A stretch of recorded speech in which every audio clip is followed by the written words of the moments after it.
電的應用。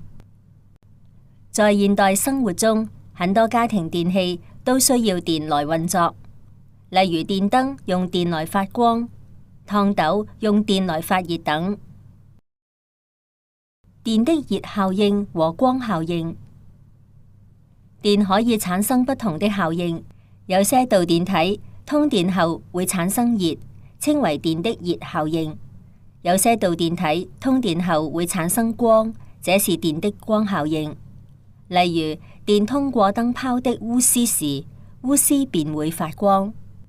不同電器的耗電量會有不同，選購電器時要注意電器的能源效益，使用能源效益較佳的電器，可以減少用電。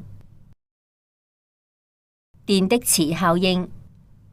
用通了電的電線繞着鐵釘，鐵釘便會產生磁力，這種現象稱為電的磁效應。當電力中斷時，磁力便會消失。通電後產生磁力的鐵釘稱為電磁鐵。利用電的磁效應，可以使金屬鈴產生聲音，也可以令電動機轉動，使機械產生動力，例如電風扇、吸塵機等。